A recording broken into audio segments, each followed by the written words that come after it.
지금부터 2024 헌납할 대통령 윤석열 탄핵 사건에 대한 선고를 시작하겠습니다. 먼저 적법 요건에 관하여 살펴보겠습니다. 이 사건 계엄 선포가 사법심사의 대상이 되는지에 관하여 보겠습니다. 고위공직자의 헌법 및 법률 위반으로부터 헌법 질서를 수호하고자 하는 탄핵 심판의 취지 등을 고려하면 이 사건 계엄 선포가 고도의 정치적 결단을 요하는 행위라 하더라도 그 헌법 및 법률 위반 여부를 심사할 수 있습니다. 국회 법사위의 조사 없이 이 사건 탄핵 소추안을 의결한 점에 대하여 보겠습니다. 헌법은 국회의 소추 절차를 입법에 맡기고 있고 국회법은 법사위 조사 여부를 국회의 재량으로 규정하고 있습니다. 따라서 법사위의 조사가 없었다고 하여 탄핵 소추 의결이 부적법하다고 볼 수 없습니다. 이 사건 탄핵 소추안의 의결이 일사부재의 원칙이 위반되는지 여부에 대하여 보겠습니다. 국회법은 부결된 안건을 같은 회기 중에 다시 발의할 수 없도록 규정하고 있습니다. 피청구인에 대한 1차 탄핵 소추안이 제418회 정기회 회기에 투표 불성립되었지만 이 사건 탄핵 소추안은 제419회 임시회 회기 중에 발의되었으므로 일사부재의 원칙에 위반되지 않습니다. 한편 이에 대해서는 다른 회기에도 탄핵 소추안의 발의 횟수를 제한하는 입법이 필요하다는 재판관 정영식의 보충 의견이 있습니다. 이 사건 계엄이 단시간 안에 해제되었고 이로 인한 피해가 발생하지 않았으므로 보호이익이 흠결되었는지 여부에 대하여 보겠습니다. 이 사건 계엄이 해제되었다고 하더라도 이 사건 계엄으로 인하여 이 사건 탄핵 사유는 이미 발생하였으므로 심판의 이익이 부정된다고 볼 수 없습니다. 소추 의결서에서 내란죄 등 형법 위반 행위로 구성하였던 것을 탄핵 심판 청구 이후에 헌법 위반 행위로 포섭하여 주장한 점에 대하여 보겠습니다. 기본적 사실관계는 동일하게 유지하면서 적용 법조문을 차로에 변경하는 것은 소추 사유의 차로의 변경에 해당하지 않으므로 특별한 절차를 거치지 않더라도 허용됩니다. 피청구인은 소추 사유에 내란죄 관련 부분이 없었다면 의결 정족수를 충족하지 못하였을 것이라고도 주장하지만 이는 가정적 주장에 불과하며 객관적으로 뒷받침할 근거도 없습니다. 대통령의 지위를 탈취하기 위하여 탄핵 소추권을 남용하였다는 주장에 대하여 보겠습니다. 이 사건 탄핵 소추안의 의결 과정이 적법하고 피소추자의 헌법 또는 법률 위반이 일정 수준 이상 소명되었으므로 탄핵 소추권이 남용되었다고 볼 수 없습니다. 그렇다면 이 사건 탄핵 심판 청구는 적법합니다. 한편 증거법칙과 관련하여 탄핵 심판 절차에서 형사소송법상 전문 법칙을 완화하여 적용할 수 있다는 재판관 이미선 김영대의 보충 의견과 탄핵 심판 절차에서 앞으로는 전문 법칙을 보다 엄격하게 적용할 필요가 있다는 재판관 김복형 조한창의 보충 의견이 있습니다. 다음으로 피청구인이 직무집행에 있어 헌법이나 법률을 위반하였는지 피청구인의 법 위반 행위가 피청구인을 파면할 만큼 중대한 것인지에 관하여 살펴보겠습니다. 우선 소추 사유별로 살펴보겠습니다. 이 사건 계엄 선포에 관하여 보겠습니다.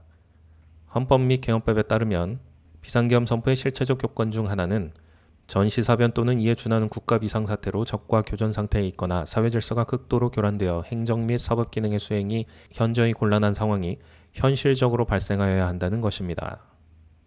피청구인은 야당이 다수 의석을 차지한 국회의 이례적인 탄핵소추 추진, 일방적인 입법권 행사 및 예산 삭감 시도 등의 전횡으로 인하여 위와 같은 중대한 위기 상황이 발생하였다고 주장합니다.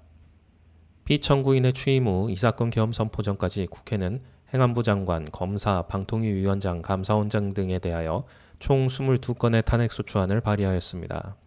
이는 국회가 탄핵소추 사유의 위헌 위법성에 대해 숙고하지 않은 채 법 위반의 의혹에만 근거하여 탄핵 심판 제도를 정부에 대한 정치적 압박 수단으로 이용하였다는 우려를 낳았습니다.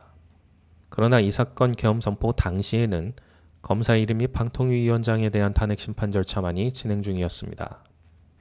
피청구인이 야당이 일방적으로 통과시켜 문제가 있다고 주장하는 법률안들은 피청구인이 제의를 요구하거나 공포를 보류하여 그 효력이 발생되지 않은 상태였습니다.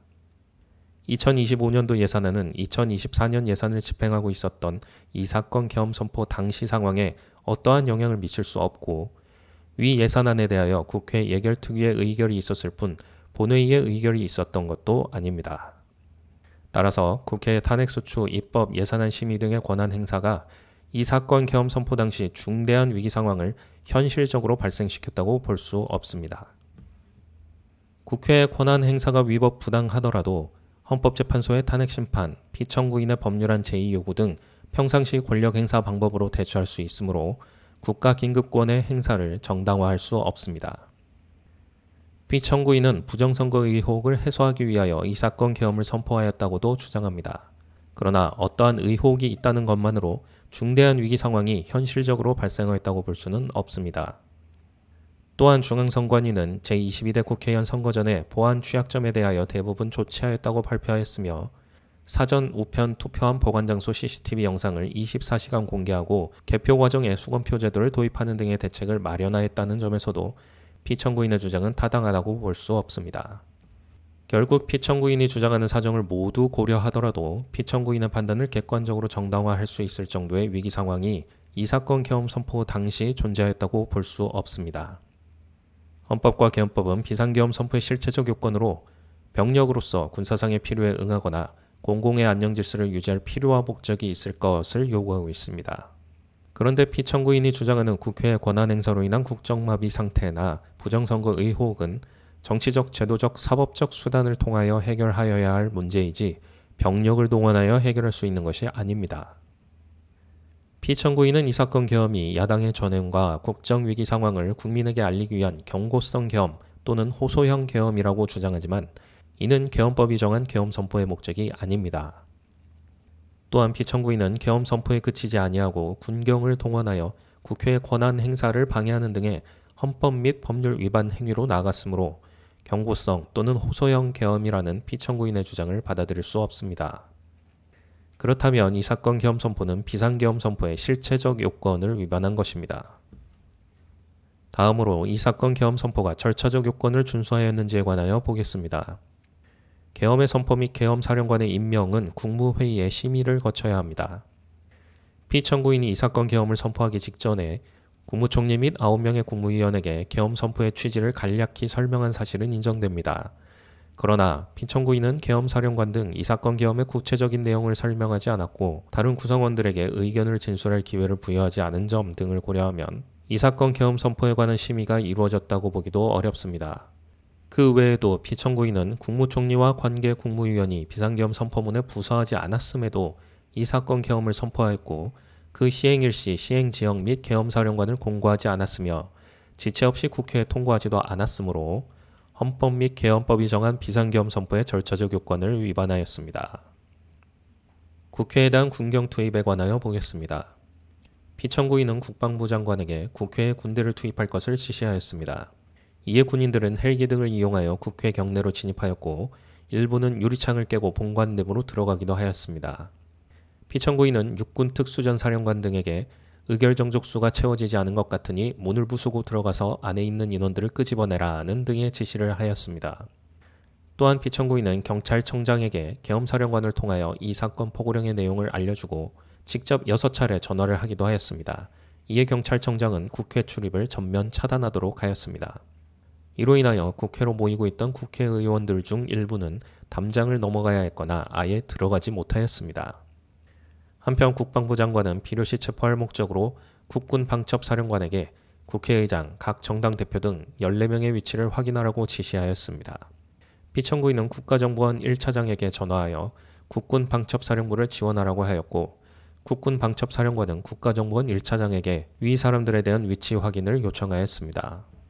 이와 같이 피청구인은 군경을 투입하여 국회의원의 국회 출입을 통제하는 한편 이들을 끌어내라고 지시함으로써 국회의 권한 행사를 방해하였으므로 국회의 계엄 해제 요구권을 부여한 헌법 조항을 위반하였고 국회의원의 심의 표결권, 불체포 특권을 침해하였습니다.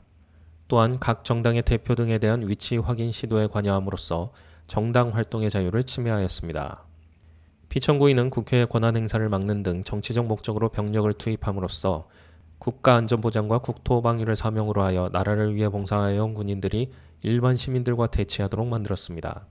이에 피청구인은 국군의 정치적 중립성을 침해하고 헌법에 따른 국군 통수 의무를 위반하였습니다. 이 사건 포고령 발령에 관하여 보겠습니다. 피청구인은 이 사건 포고령을 통하여 국회, 지방의회, 정당의 활동을 금지함으로써 국회에 계엄 해제 요구권을 부여한 헌법조항, 정당제도를 규정한 헌법조항과 대의민주주의, 권력분립 원칙 등을 위반하였습니다.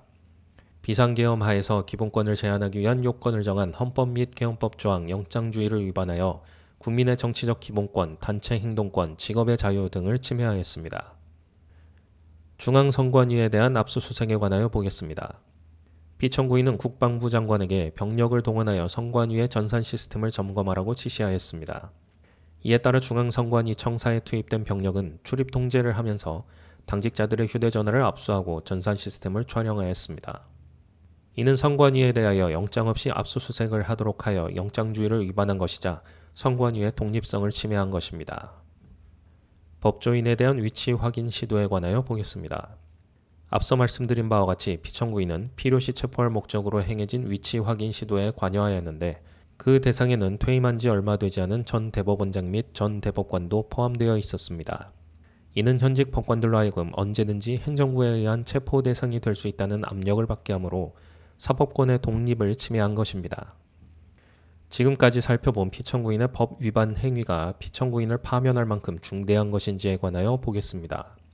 피청구인은 국회와의 대립 상황을 타개할 목적으로 이 사건 계엄을 선포한 후 군경을 투입시켜 국회의 헌법상 권한 행사를 방해함으로써 국민주권주의 및 민주주의를 부정하고 병력을 투입시켜 중앙선관위를 압수수색하도록 하는 등 헌법이 정한 통치구조를 무시하였으며 이 사건 포고령을 발령함으로써 국민의 기본권을 광범위하게 침해하였습니다. 이러한 행위는 법치국가 원리와 민주국가 원리의 기본 원칙들을 위반한 것으로서 그 자체로 헌법 질서를 침해하고 민주공화정의 안정성에 심각한 위해를 끼쳤습니다. 한편 국회가 신속하게 비상계엄 해제 요구 결의를 할 수 있었던 것은 시민들의 저항과 군경의 소극적인 임무 수행 덕분이었으므로 이는 피청구인의 법 위반에 대한 중대성 판단에 영향을 미치지 않습니다. 대통령의 권한은 어디까지나 헌법에 의하여 부여받은 것입니다. 피청구인은 가장 신중히 행사되어야 할 권한인 국가긴급권을 헌법에서 정한 한계를 벗어나 행사하여 대통령으로서의 권한 행사에 대한 불신을 초래하였습니다. 피청구인이 취임한 이래 야당이 주도하고 이례적으로 많은 탄핵소추로 인하여 여러 고위공직자의 권한 행사가 탄핵심판 중 정지되었습니다. 2025년도 예산안에 관하여 헌정사상 최초로 국회 예산결산특별위원회에서 증액 없이 감액에 대해서만 야당 단독으로 의결하였습니다. 피청구인이 수립한 주요 정책들은 야당의 반대로 시행될 수 없었고 야당은 정부가 반대하는 법률안들을 일방적으로 통과시켜 피청구인의 제2요구와 국회의 법률안 의결이 반복되기도 하였습니다. 그 과정에서 피청구인은 야당의 전횡으로 국정이 마비되고 국익이 현저히 저해되어 가고 있다고 인식하여 이를 어떻게든 타개하여야만 한다는 막중한 책임감을 느끼게 되었을 것으로 보입니다. 피청구인이 국회의 권한 행사가 권력 남용이라거나 국정마비를 초래하는 행위라고 판단하는 것은 정치적으로 존중되어야 합니다. 그러나 피청구인과 국회 사이에 발생한 대립은 일방의 책임에 속한다고 보기 어렵고 이는 민주주의 원리에 따라 해소되어야 할 정치의 문제입니다. 이에 관한 정치적 견해의 표명이나 공적 의사결정은 헌법상 보장되는 민주주의와 조화될 수 있는 범위에서 이루어져야 합니다. 국회는 소수 의견을 존중하고 정부와의 관계에서 관용과 자제를 전제로 대화와 타협을 통하여 결론을 도출하도록 노력하였어야 합니다. 피청구인 역시 국민의 대표인 국회를 협치의 대상으로 존중하였어야 합니다. 그럼에도 불구하고 피청구인은 국회를 배제의 대상으로 삼았는데 이는 민주정치의 전제를 허무는 것으로 민주주의와 조화된다고 보기 어렵습니다. 피청구인은 국회의 권한 행사가 다수의 횡포라고 판단했더라도 헌법이 예정한 자구책을 통해 견제와 균형이 실현될 수 있도록 하였어야 합니다. 피청구인은 취임한 때로부터 약 2년 후에 치러진 국회의원 선거에서 피청구인이 국정을 주도하도록 국민을 설득할 기회가 있었습니다. 그 결과가 피청구인의 의도에 부합하지 않더라도 야당을 지지한 국민의 의사를 배제하려는 시도를 하여서는 안 되었습니다. 그럼에도 불구하고 피청구인은 헌법과 법률을 위반하여 이 사건 계엄을 선포함으로써 국가긴급권 남용의 역사를 재현하여 국민을 충격에 빠뜨리고 사회, 경제, 정치, 외교 전 분야의 혼란을 야기하였습니다. 국민 모두의 대통령으로서 자신을 지지하는 국민을 초월하여 사회 공동체를 통합시켜야 할 책무를 위반하였습니다. 군경을 동원하여 국회 등 헌법기관의 권한을 훼손하고 국민의 기본적 인권을 침해함으로써 헌법 수호의 책무를 저버리고 민주공화국의 주권자인 대한국민의 신임을 중대하게 배반하였습니다. 결국 피청구인의 위헌 위법 행위는 국민의 신임을 배반한 것으로 헌법 수호의 관점에서 용납될 수 없는 중대한 법 위반 행위에 해당합니다. 피청구인의 법 위반 행위가 헌법 질서에 미친 부정적 영향과 파급 효과가 중대하므로 피청구인을 파면함으로써 얻는 헌법 수호의 이익이 대통령 파면에 따르는 국가적 손실을 압도할 정도로 크다고 인정됩니다. 이에 재판관 전원의 일치된 의견으로 주문을 선고합니다. 탄핵 사건이므로 선고 시각을 확인하겠습니다. 지금 시각은 오전 11시 22분입니다. 주문, 피청구인 대통령 윤석열을 파면한다. 이것으로 선고를 마칩니다.